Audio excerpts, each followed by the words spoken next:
esos platillitos sonando. A mí me encanta, Sergio. Y a usted le gustan ese tipo de cuestiones. Me encanta. Habría que preguntarle si le gusta a él. Sí, esa cortina, la eligió ¿no? él, la eligió él. él. La eligió él. Okay. Sí. Daniel Rosso, ¿cómo te va? ¿Qué haces, Dani, Oscar, por acá y Sergio? ¿Qué decís, che? ¿Cómo están, Muy Oscar, bien, Sergio? muy bien. ¿Cómo les va? Hola, Daniel, bienvenido. ¿Cómo estás? Déjame adelantar tu tema. Sí. Mesa judicial y lawfare filmado. ¡Fa! Te escuchamos, Dani. Bueno, porque ahora hay imágenes, ¿no? Claro. La famosa mesa judicial que se utilizaba para producir causas y luego estigmatizar opositores y en algunos casos llevarlos a la cárcel, ya no es una hipótesis, digamos, algo que se supone que existía. Ahora hay imágenes y discursos de sus integrantes filmados, o sea, el lawfare, la famosa guerra jurídica, esta metodología por lo cual el anterior gobierno, junto a otros gobiernos de América Latina, como pasó en Brasil con Lula, que usaban el sistema judicial y parte del sistema periodístico para encarcelar opositores. Bueno, ahora ese sistema ha sido filmado. Hay una filmación de eso, ¿no? Sí. Bueno, en esa mesa filmada en oficinas del Banco Provincia hay dos altísimos cargos de la AFI, Juan Sebastián de Stefano y Darío Biorsi, junto a los funcionarios de la entonces gobernadora Vidal y un grupo de empresarios. Es decir, planificaban cómo generarles causas judiciales a dirigentes como Juan Pablo Pata Medina, Roberto Baradel, Fernando Espinosa, Verónica Magario, Daniel Scioli. Pero, ¿quiénes filmaban a quién? Puede decir, bueno, pero a ver, claro. Se supone que una mesa de estas características, una mesa judicial, que tiene mucho de ilegalidad, debería haber funcionado en una especie de gran secreto. ¿Cómo es que fue filmada? Bueno, el mismo Estado que planificaba acciones ilegales era filmado por el mismo Estado mientras el Estado las planificaba. Es decir, como si hubiera dos Estados, uno que cometía la ilegalidad del lawfare y otro que filmaba esas ilegalidades. Y entonces había como tres ilegalidades. La ilegalidad que construían estas mesas judiciales a los opositores para poder judicializarlos y encarcelarlos, que eso era una ilegalidad. Dos, las acciones ilegales del Estado para llevar adelante esa tarea. Y finalmente las filmaciones de esas mismas acciones ilegales para poder a su debido tiempo extorsionar a los que llevaban adelante esas acciones ilegales. Es decir, por eso ese Estado macrista, era un Estado que se filmaba a sí mismo en la realización de lo ilegal, ¿no? Y por eso debe haber muchas filmaciones, o sea, lo ilegal era filmado, porque justamente esa ilegalidad firmada después podía ser usada como extorsión, o seguramente usada para como extorsión para aquellos que cometían esas ilegalidades, ¿no? Sí, terrible. Sí. No, y mencionabas a Di Stefano, hombre que está en un cargo importante de la ciudad de Buenos Aires, en SBASE.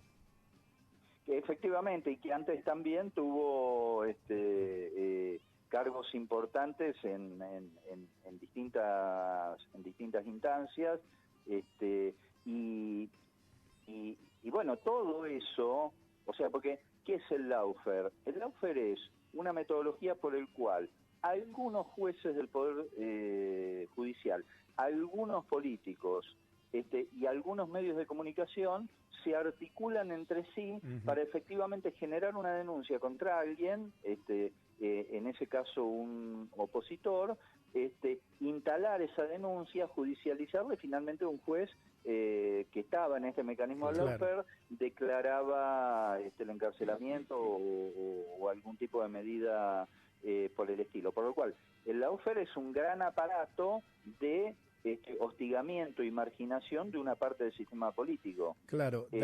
Bueno, eso sucedía durante el macrismo, se lo denunciaba, pero lo que apareció ahora son las imágenes de esa mesa judicial, o sea, las imágenes de esa mesa judicial mientras producía el lawfare.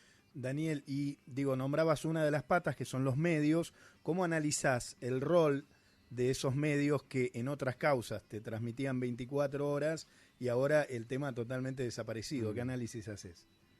Bueno, es parte de lo mismo, o sea, así como integraban ese dispositivo para hacer visibles las denuncias que se operaban desde la AFI, desde un sector del poder político, desde un sector del poder judicial, o sea, actuaban para visibilizar esas denuncias, que esas denuncias tomaran trascendencia y que finalmente se produjera una sentencia. Ahora, por la misma lógica, ocultan que se haga visible el mecanismo. O sea, cuando participaban del mecanismo lo hacían visible. Ahora que se hace visible el mecanismo, lo invisibilizan. Es la misma cosa.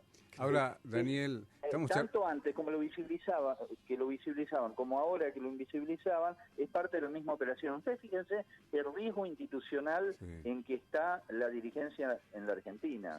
Porque eso quiere decir que se ponían de acuerdo algunos periodistas, algunos jueces, algunos miembros de la AFI y algún sector político, y podía producir un encarcelamiento de un dirigente o de un funcionario de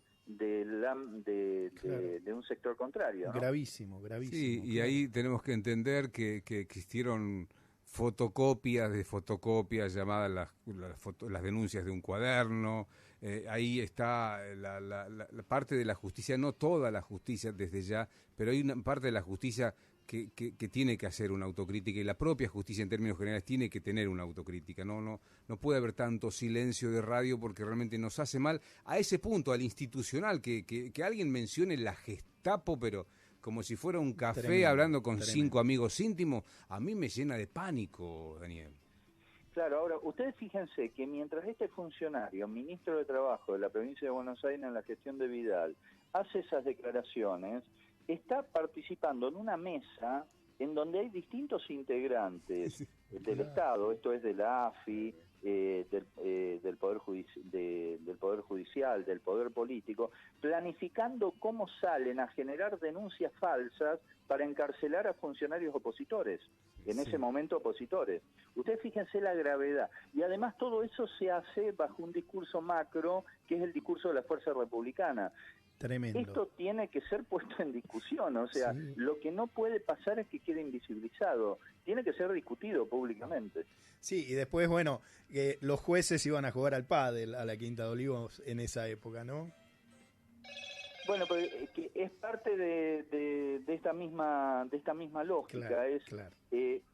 En realidad, una fuerza como Juntos por el Cambio, que plantea la necesidad de la República y por lo tanto de que los poderes estén separados y que por lo tanto haya equilibrio entre los distintos poderes del Estado, esos poderes que republicanamente en su discurso ellos dicen que tienen que estar separados, luego aparecen sentados en una misma mesa generando operaciones para encarcelar opositores. Mira, ustedes fíjense la locura que eso supone, ¿no? Yo sé que aquí María Eugenia Vidal, y también cuando fue candidata a la gobernación, ganó con votos democráticos, pero me da una vergüenza que no diga nada al respecto. Digo, ¿dónde estás, María Eugenia? Algo que... Bueno, yo les diría ahí que, a ver, indudablemente el gobierno de María Eugenia Vidal fue democrático por origen, sin duda.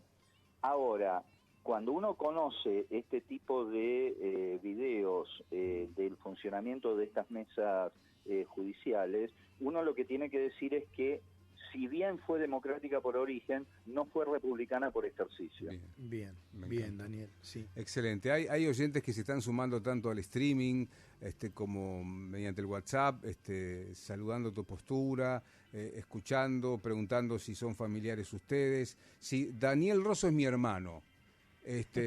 Hágase cargo de eso que dice. Y alguien habla acá, ahora caigo casualmente, la única persona no espiada se llama Mauricio Macri, pero tiene antecedentes. Cuando fue jefe de gobierno, ahí está el Fino Palacio, James, ¿cómo era? James Bond. Bueno, ¿no? Hay una cosa notable, o sea, uno no puede decir que fue Macri, pero en el gobierno de Macri, una de las empleadas de la casa de Santilli, el vicejefe de gobierno, ahora diputado nacional por la provincia de Buenos Aires, era una persona plantada por la AFI, o sea, plantada para vigilar los movimientos del vicejefe. La hermana de Mauricio Macri fue también... El novio de la hermana. Tremendo. Sí, Dios mío. A ver, se trata de un régimen pospolítico. A ver, los acuerdos internos en una fuerza de ese tipo no necesariamente se logran por la discusión de ideas y de política, sino muchas veces por la cantidad de información privada que se tiene del otro, ¿no? Sí, y en ese sentido juega la extorsión como un mecanismo dentro de la política. Y la verdad que esto es necesario que sea parte de la discusión pública, porque es un modo de hacer política que se presenta como republicana y resulta que es un modo de hacer política que después aparece como extorsiva. Daniel, entonces por lo menos que se discuta públicamente, ¿no? El contrato que estamos preparando con Sergio va a tener un aumento considerable, hablamos. Como y para también que... de participación. No, y va a ir encadenado con participación. Ya sabemos que va a ser 2 veces por semana el año que viene en este programa, Claro. Así que te agradecemos que hayas aceptado. Es una extorsión. Esto es una clara extorsión. Bueno, nos están filmando. Lo que no sabe Daniel que tenemos material fílmico de él. Totalmente, esto es una extorsión, es claramente una extorsión. Dani, te mando un abrazo fuerte, te queremos mucho. Un abrazo grande a los dos. Chao. Abrazo, Daniel. Daniel Rosoch, va por vos, claro. Es hermano de Sergio, claro. Es mi hermano, claro, sí.